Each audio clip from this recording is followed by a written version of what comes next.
This is In the Loop. I'm Lauren Magarino, in for Christian Bryant. The team didn't kick me off air after night one, so that's cool. It's the little things. Here's what we got for you tonight. In the eyes of U.S. public health officials, we are a whole meal, not just a snack. They want to spend more than wine and dine money on us to ensure our public health measures are top-notch.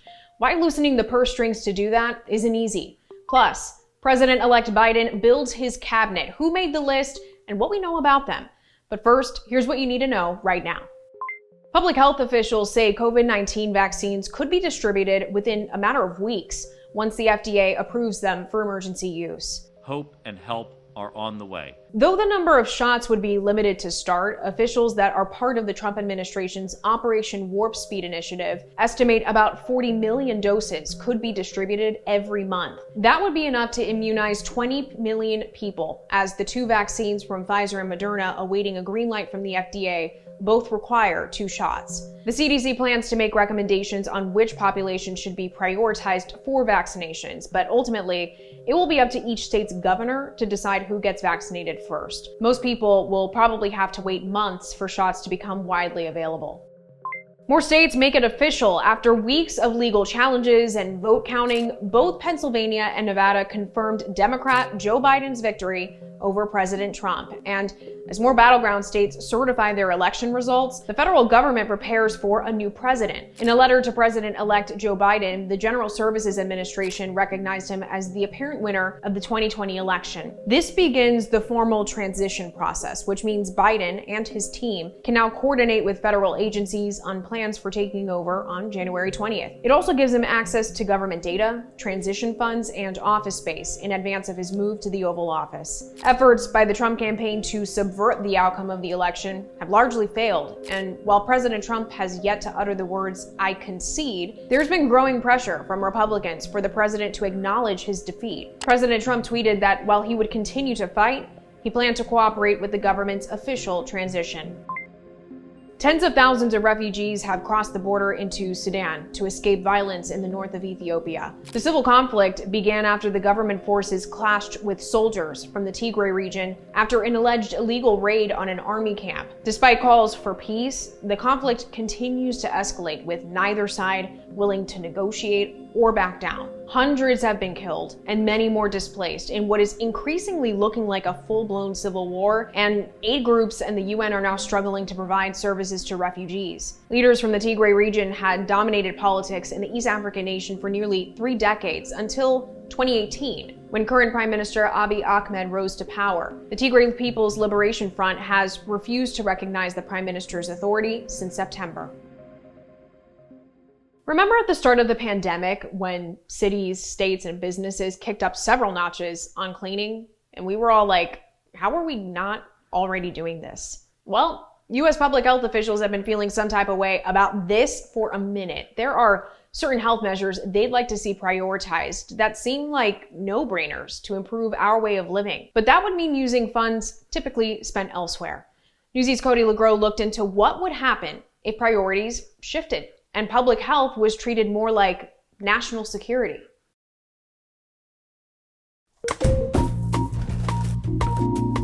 About $24. It's the cost of a modest takeout order. It's also what states receive per person in grant money from the Center for Disease Control's programs last year. That's according to Trust for America's Health.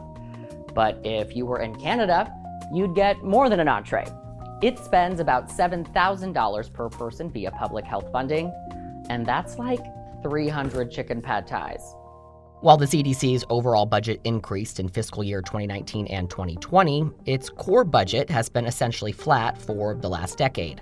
On Capitol Hill, that's led to exchanges like this. The CDC budget is $11 billion, 1.5% of our defense budget. Dr. Redfield, do you think our country would have been safer if, let's say, we had twice the CDC budget? For, decades, we've underinvested in the public health infrastructure of this nation. This year, the greatest threat to American safety has been the public health crisis known as COVID-19, killing more Americans than every war since the Korean War combined. So we wanted to know, how many lives could be saved, and what would the impact be if our nation's budget treated public health like national security?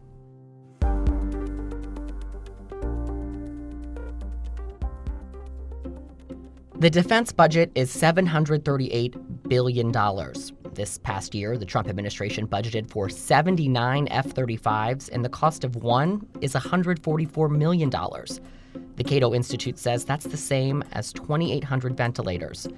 The White House also asked for $3.5 billion for 2 Arleigh Burke destroyers for the Navy. One destroyer equals nearly 15,000 hospital beds. The budget also made room for modernizing 89 M1 Abrams tanks for $1.5 billion. For the record, the Army didn't even want this. The cost of one tank could buy 17 million N95 masks. So what would this public health as national defense mentality do for our virus-fighting firepower? We asked Dr. Anthony Fauci. Hello. Hello, Dr. Fauci. How are you today? I'm well, thank you. How are you?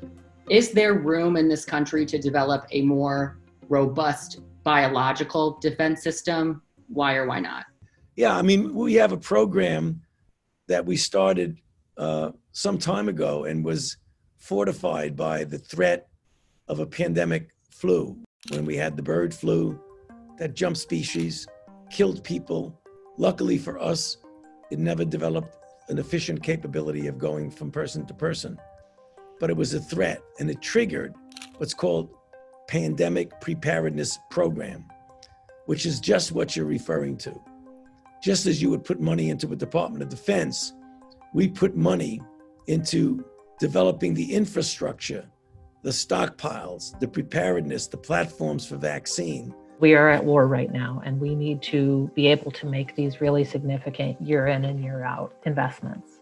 It's Dara Lieberman's job to lead public health advocacy strategy with Congress and the White House, a tough task in 2020.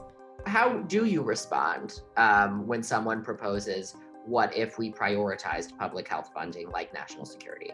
Well, we truly believe that health security is our national security, and we are seeing that this pandemic had as significant an impact on our economy and on our lives, on our mental health and our physical well-being as any war, any terrorist attack.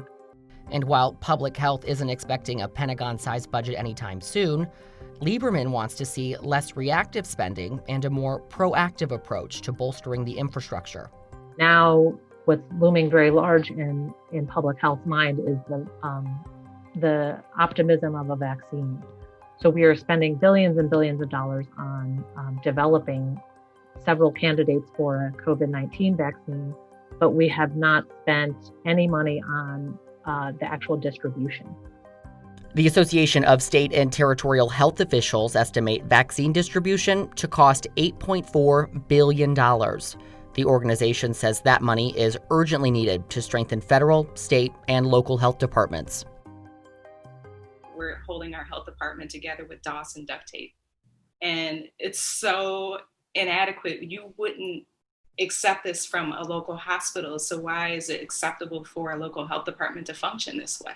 Jeanette Kowalik has seen what could go wrong when a pandemic hits as the former commissioner of health for the city of Milwaukee at the outbreak of COVID-19. We knew that we were understaffed. We knew that our systems were antiquated. I mean, we didn't even have an electronic health record. The other thing is looking at other types of support services in a health department, such as a communications department. We literally had one person. If you invest in public health the way that you should invest in it, then you're not going to spend as much money down the road. And then there's the option or the opportunity to have a better quality of life because you address things before they got out of hand. A notion the nation's top infectious disease doctor agrees with. When this is over, and it will be over, we won't forget the threat that we faced, and will continue to put significant resources into preparedness for the next outbreak, which inevitably will occur. So I think you made an appropriate analogy. Just as you would want to build up a defense against physical threats, we have to have a defense against biological threats. Calling all Swifties, all Taylor Swift fans. After the break, this one's for you.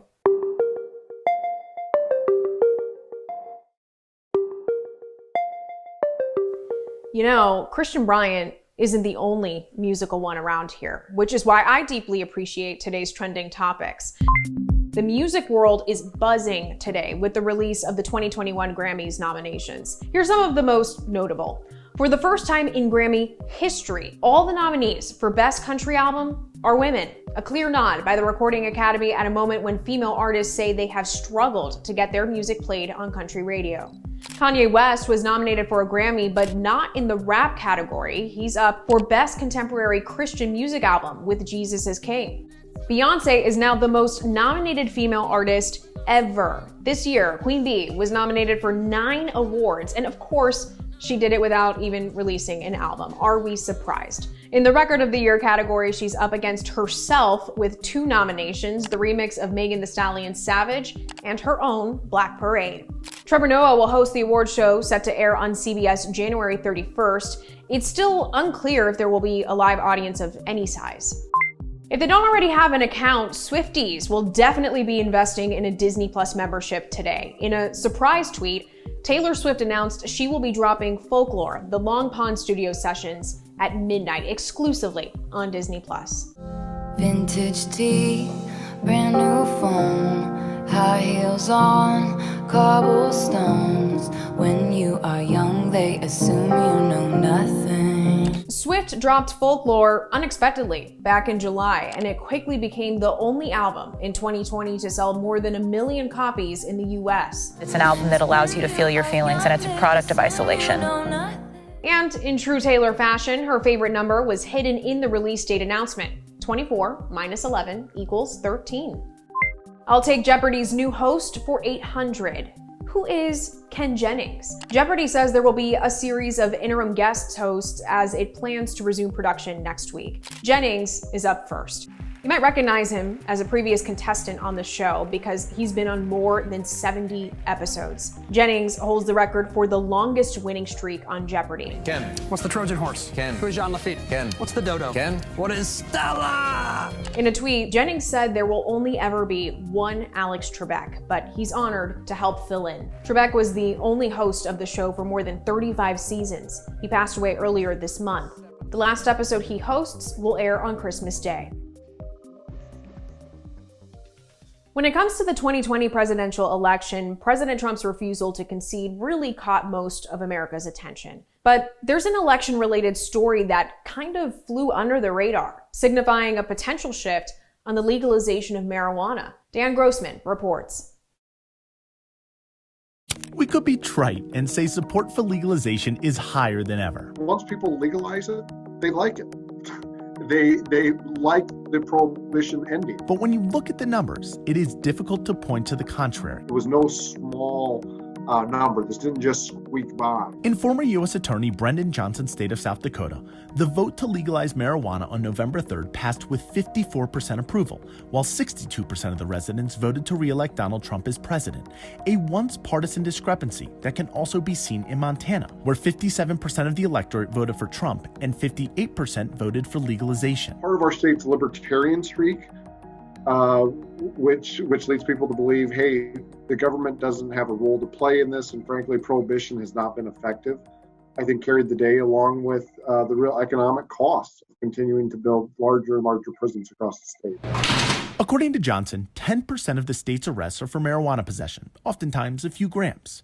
He says it's a number that is seen in states countrywide and one that has swayed Republicans to vote for a bill they once may have not. In 1992, only about 25% of the parties supported legalization, where today that number stands at 53%. It became very hard to point towards legalization and say that there was anything that was moving the top line numbers. Andrew Friedman helped implement Colorado's marijuana laws when the state became the first to legalize recreational pot in 2014.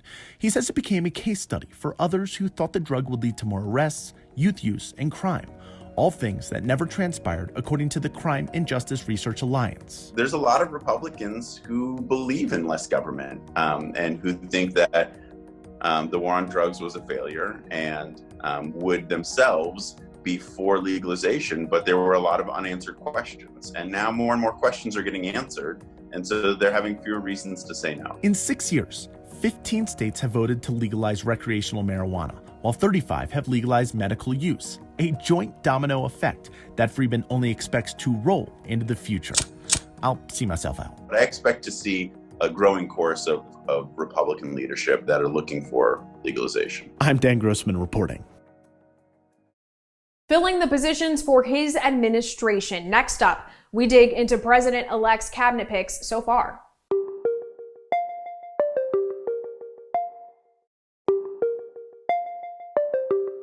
President-elect Biden's cabinet. There's been a lot of talk about what it could potentially look like. Would it resemble Obama's administration? Would it cater to progressives within the Democratic Party? Would it live up to Biden's own expectation to be diverse? Shira Tarlow reports. President-elect Joe Biden on Monday revealed his picks for top national security positions in his new administration. Topping the list is Antony Blinken, who Biden will nominate as Secretary of State.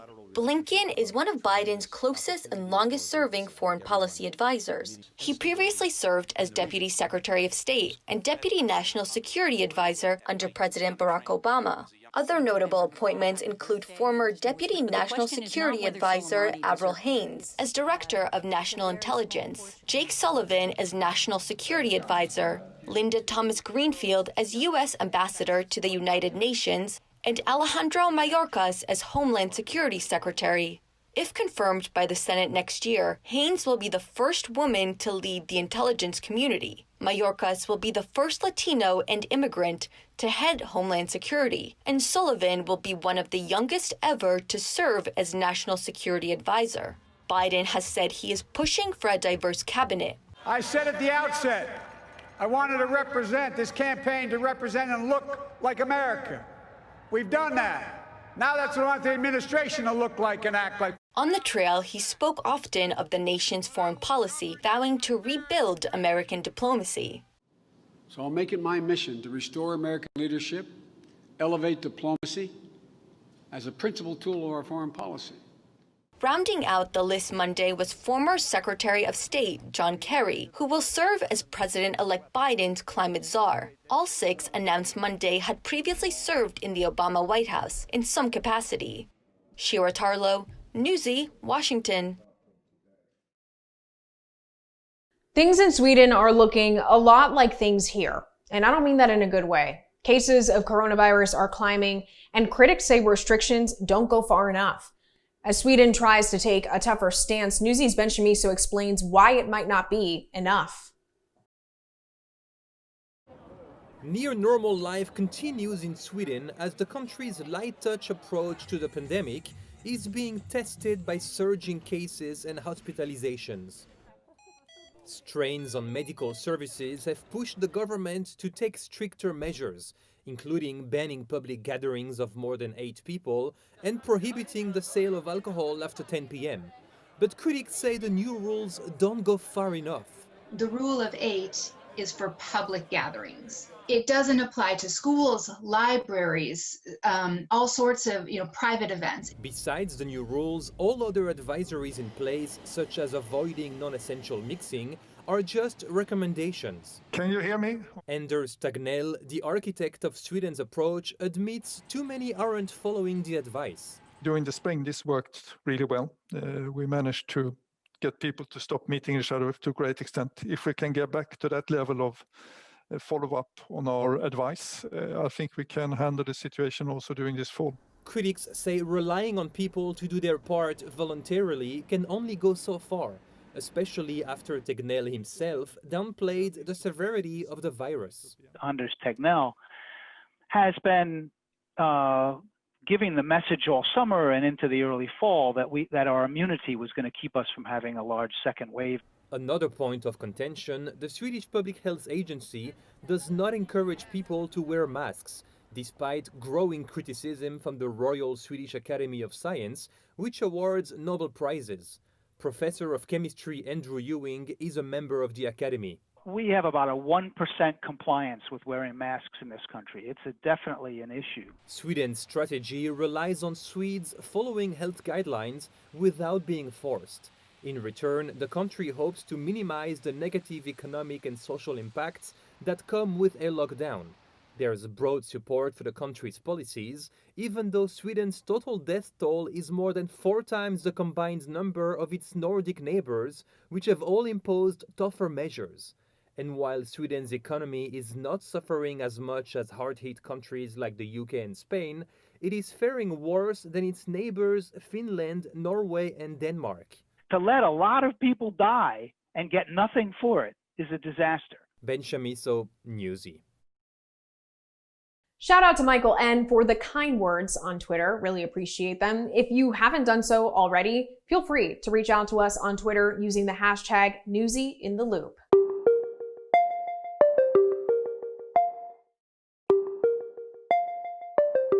This year has been full of fear-inducing stories. I mean, we're even taking pause at the thought of gathering for Thanksgiving.